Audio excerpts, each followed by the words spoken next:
श्रीमद् भगवद गीता अध्याय 13 क्षेत्र क्षेत्रज्ञ विभाग योग। नमस्कार दोस्तों, हमारे YouTube चैनल में आपको स्वागत करता हूं। प्रिय मित्रों, आज ये वीडियो में आपके लिए लेकर आया हूं बिल्कुल आसान भाषा में श्रीमद् भगवद गीता का अध्याय 13 क्षेत्र क्षेत्रज्ञ विभाग योग, यानी योग द्वारा क्षेत्र और क्षेत्र के ज्ञाता के विभेद को जानना। मित्रों, यदि हमारी चैनल में नया हो तो चैनल को सब्सक्राइब कर देना और कमेंट में जय श्री कृष्ण लिख देना। कृपया वीडियो को अंत तक जरूर देखें और वीडियो को लाइक कर देना। तो आइए अध्याय को आरंभ करते हैं। भगवद गीता में कुल 18 अध्याय हैं। इनका 3 खंडों में संपादन किया गया है। प्रथम खंड के 6 अध्यायों में कर्मयोग का वर्णन किया गया है। दूसरे खंड में भक्ति की महिमा और भक्ति को पोषित करने का वर्णन हुआ है। यह भगवान के ऐश्वर्यों की ओर भी ध्यान आकर्षित करता है। तीसरे खंड के 6 अध्यायों में तत्वज्ञान पर व्याख्या की गई है। यह तीसरे खंड के अध्यायों का प्रथम अध्याय है। यह 2 शब्दों क्षेत्र यानी शरीर और क्षेत्रज्ञ यानी शरीर का ज्ञाता से परिचित कराता है।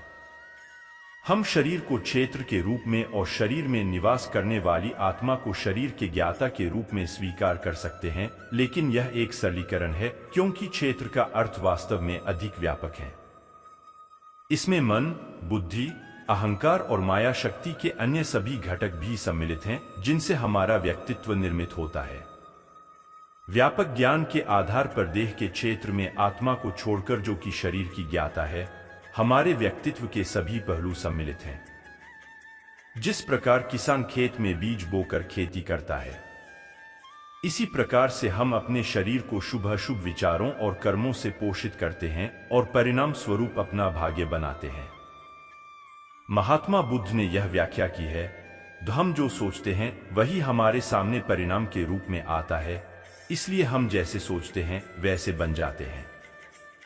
महान अमेरिकी विचारक राल्फ वाल्डो हमरसन ने कहा है, विचार ही सभी कर्मों का जनक है, इसलिए हमें शुभ एवं उचित विचारों और कर्मों से अपने शरीर को पोषित करने की विधि सीखनी चाहिए। इसके लिए शरीर और शरीर के ज्ञाता के बीच के भेद को जानना आवश्यक है। इस अध्याय में श्री कृष्ण इस अंतर के विस्तृत विश्लेषण की ओर ले जाते हैं।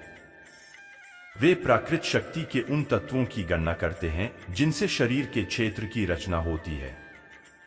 वे शरीर में होने वाले उन परिवर्तनों जो भावनाओं, मत, दृष्टिकोण के रूप में उदय होते हैं का वर्णन करते हैं। वे उन गुणों और विशेषताओं का भी उल्लेख करते हैं जो मन को शुद्ध और उसे ज्ञान के प्रकाश से आलोकित करते हैं। ऐसे ज्ञान से आत्मा के ज्ञान की अनुभूति करने में सहायता मिलती है जो शरीर की ज्ञाता है। तत्पश्चात इस अध्याय में भगवान जो सभी प्राणियों के शरीर का ज्ञाता है का अद्भुत वर्णन किया गया है। भगवान विरोधी गुणों के अधिष्ठाता हैं, अर्थात वे एक ही समय में विरोधाभासी गुणों को प्रकट करते हैं। इस प्रकार से वे सृष्टि में सर्वत्र व्यापक हैं और सभी के हृदयों में निवास करते हैं, इसलिए वे सभी जीवों की परमात्मा हैं। आत्मा, परमात्मा और भौतिक शक्ति का वर्णन करने के पश्चात श्री कृष्ण आगे यह व्याख्या करते हैं कि जीवों द्वारा किए जाने वाले कर्मों के लिए इनमें से कौन उत्तरदायी है और पूरे संसार में इनके कारण और परिणाम के लिए कौन अत्यधिक उत्तरदायी है। वे जिन्हें इनके भेद का बोध हो जाता है और जो भली भांति कर्म के कारण को जान लेते हैं, वही वास्तव में देखते हैं और केवल वही दिव्य ज्ञान में स्थित हो जाते हैं। वे सभी जीवों में परमात्मा को देखते हैं और इसलिए वे मानसिक रूप से किसी को अपने से नीचा नहीं समझते। वे एक ही प्राकृतिक शक्ति में स्थित विविध प्रकार के जीवन रूपों को देख सकते हैं और जब वे सभी अस्तित्वों में सामान्य आध्यात्मिक आधार को देखते हैं, तब उन्हें ब्रह्मा की अनुभूति होती है। दोस्तों, आइए जानते हैं इस अध्याय की 34 श्लोक के बारे में। अर्जुन ने कहा है, केशव, मैं यह जानने का इच्छुक हूं कि प्रकृति क्या है और पुरुष क्या है तथा क्षेत्र और क्षेत्रज्ञ क्या है। मैं यह भी जानना चाहता हूं कि सच्चा ज्ञान क्या है और इस ज्ञान का लक्ष्य क्या है। परम पुरुषोत्तम भगवान ने कहा, हे अर्जुन, इस शरीर को क्षेत्र के रूप में परिभाषित किया गया है और जो इस शरीर को दोनों का सत्य जानने वाले ऋषियों के माध्यम से जान जाता है उसे क्षेत्रज्ञ कहा जाता है। हे भरतवंशी, मैं समस्त शरीरों के कर्म क्षेत्रों का भी ज्ञाता हूं। कर्म क्षेत्र के रूप में शरीर, आत्मा तथा भगवान को इस शरीर के ज्ञाता के रूप में जान लेना मेरे मतानुसार सच्चा ज्ञान है। सुनो, अब मैं तुम्हें समझाऊंगा कि कर्म क्षेत्र और इसकी प्रकृति क्या है, इसमें कैसे परिवर्तन होते हैं और यह कहां से उत्पन्न हुआ है। कर्म क्षेत्र का ज्ञाता कौन है और उसकी शक्तियां क्या हैं? महान ऋषियों ने अनेक रूप से क्षेत्र का और क्षेत्र के ज्ञाता के सत्य का वर्णन किया है। इसका उल्लेख विभिन्न वैदिक स्रोतों और विशेष रूप से ब्रह्मसूत्र में ठोस तर्क और निर्णयात्मक साक्ष्यों के साथ प्रकट किया गया है। कर्म क्षेत्र 5 महातत्वों अहंकार, बुद्धि और अव्यक्त मूल तत्व, 11 इंद्रियों ये से 5 ज्ञानेंद्रिया, 5 कर्मेंद्रियों और मन और इंद्रियों के 5 विषयों से निर्मित है। इच्छा और घृणा, सुख और दुख, शरीर, चेतना और इच्छा शक्ति ये सब कार्य क्षेत्र में सम्मिलित हैं तथा इसके विकार हैं। श्री कृष्ण अब क्षेत्र के गुणों और उसके विकारों को स्पष्ट करते हैं।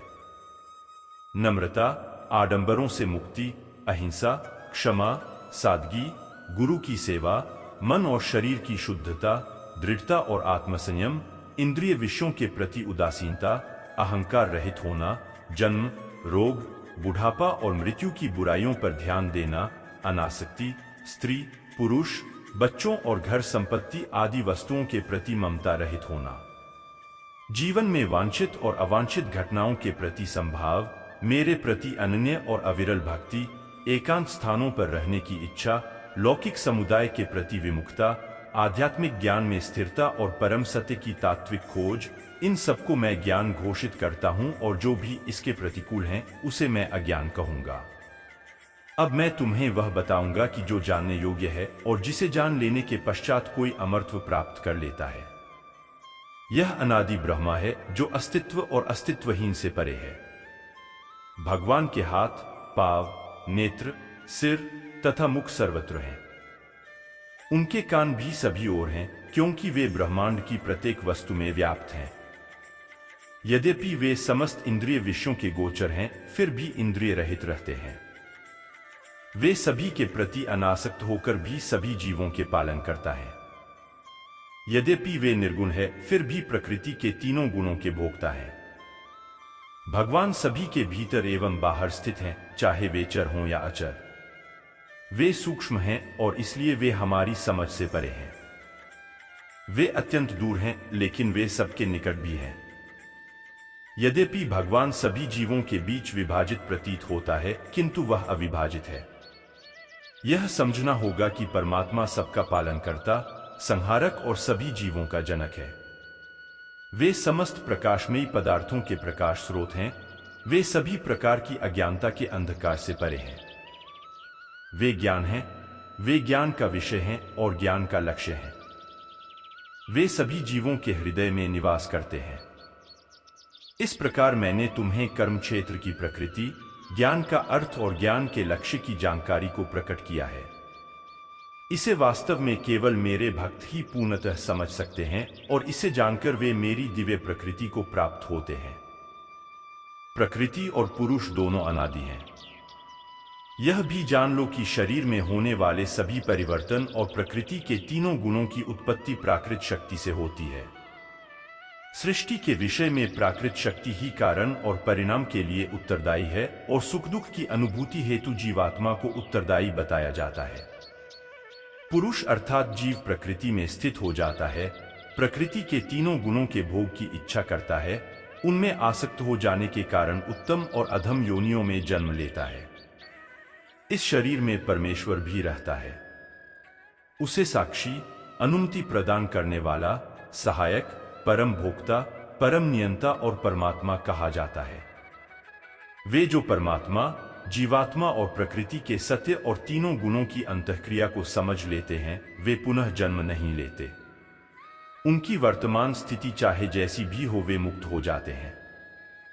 कुछ लोग ध्यान द्वारा अपने हृदय में बैठे परमात्मा को देखते हैं और कुछ लोग ज्ञान के संवर्धन द्वारा, जबकि कुछ अन्य लोग कर्म योग द्वारा देखने का प्रयत्न करते हैं। कुछ अन्य लोग ऐसे भी होते हैं जो आध्यात्मिक मार्ग से अनभिज्ञ होते हैं, लेकिन वे अन्य संत पुरुषों से श्रवण कर भगवान की आराधना करने लगते हैं। वे भी धीरे धीरे जन्म और मृत्यु के सागर को पार कर लेते हैं। हे भरतवंशियों में श्रेष्ठ, चर और अचर जिनका अस्तित्व तुम्हें दिखाई दे रहा है, वह कर्म क्षेत्र और क्षेत्र के ज्ञाता का संयोग मात्र है। जो परमात्मा को सभी जीवों में आत्मा के साथ देखता है और जो इस नश्वर शरीर में दोनों को अविनाशी समझता है, केवल वही वास्तव में समझता है। वे जो भगवान को सर्वत्र और सभी जीवों में समान रूप से स्थित देखते हैं, वे अपने मन से स्वयं को निम्नीकृत नहीं करते। इस प्रकार से वे अपने परम गंतव्य को प्राप्त करते हैं। जो यह समझ लेते हैं कि शरीर के समस्त कार्य प्राकृत शक्ति द्वारा संपन्न होते हैं, जबकि देहधारी आत्मा वास्तव में कुछ नहीं करती, केवल वही वास्तव में देखते हैं। जब वे विविध प्रकार के प्राणियों को एक ही परम शक्ति परमात्मा में स्थित देखते हैं और उन सबको उसी से जन्मा समझते हैं, तब वे ब्रह्मा का ज्ञान प्राप्त करते हैं। परमात्मा अविनाशी है और इसका कोई आदि नहीं है और प्रकृति के गुणों से रहित है। हे कुंती पुत्र, यद्यपि यह शरीर में स्थित है, किंतु यह न तो कर्म करता है और न ही प्राकृत शक्ति से दूषित होता है। अंतरिक्ष सबको अपने में धारण कर लेता है, लेकिन सूक्ष्म होने के कारण जिसे यह धारण किए रहता है, उसमें लिप्त नहीं होता। इसी प्रकार से यद्यपि आत्मा चेतना के रूप में पूरे शरीर में व्याप्त रहती है, फिर भी आत्मा शरीर के धर्म से प्रभावित नहीं होती। जिस प्रकार से एक सूर्य समस्त ब्रह्मांड को प्रकाशित करता है, उसी प्रकार से आत्मा चेतना शक्ति के साथ पूरे शरीर को प्रकाशित करती है। जो लोग ज्ञान चक्षुओं से शरीर और शरीर के ज्ञाता के बीच के अंतर और प्राकृतिक शक्ति के बंधनों से मुक्त होने की विधि जान लेते हैं, वे परम लक्ष्य प्राप्त कर लेते हैं। दोस्तों, इसी में इस अध्याय की समाप्त हो जाता है। नेक्स्ट अध्याय लाएंगे अगला वीडियो में। तब तक के लिए धन्यवाद।